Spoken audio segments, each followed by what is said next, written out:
আপনারা ঘরে বসেই যুবসাথীর ফর্ম ফিল আপ করে প্রত্যেক মাসে 1500 টাকা করে পেতে পারেন।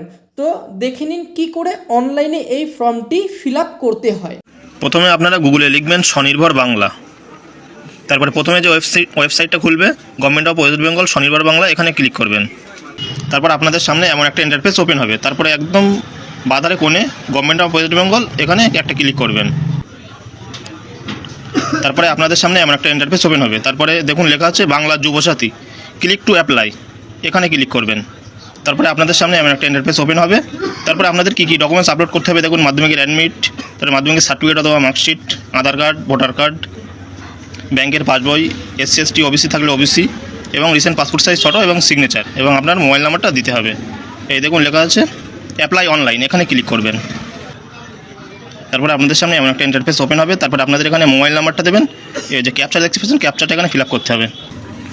মোবাইল নাম্বার এবং ক্যাপচাটা সেম টু সেম এখানে বসানোর পরে গেট ওটিপি সিক্রেট পিন, এখানে একটা ক্লিক করবেন। তারপরে আপনার মোবাইলে একটা ওটিপি আসবে,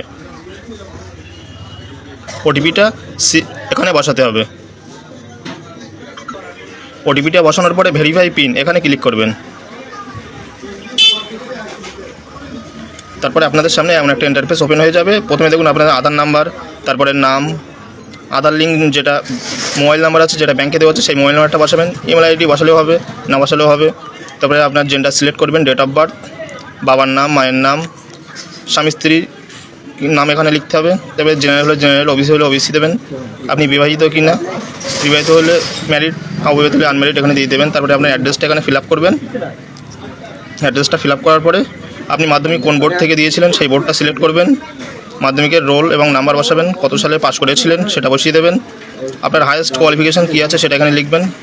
বর্তমানে এখানে প্রেজেন্ট অকুপেশান কী কাজ করেন সেটা দিয়ে দেবেন। তারপরে আপনার ব্যাংকের ডিটেলস, ব্যাংক, তারপরে আপনার কোন branch, account number, IFSC code দিয়ে দেবেন। তারপরে আর এটা নো করবেন। যদি অন্য কোনো স্কলারশিপ কিংবা বেনিফিট না পেয়ে দেন নো করে দেবেন। তারপরে সেভ ডিটেলস করবেন। তারপর নেক্সট করলে আপনাদের ডকুমেন্টসগুলো আপলোড করে সাবমিট করে দেবেন। যুবসাথী ফর্ম আপনার ফিল আপ কমপ্লিট হয়ে যাবে। ভিডিওটিকে ভালো লেগে থাকলে নেক্সট আপডেটের জন্য চ্যানেলটিকে অবশ্যই সাবস্ক্রাইব করবেন।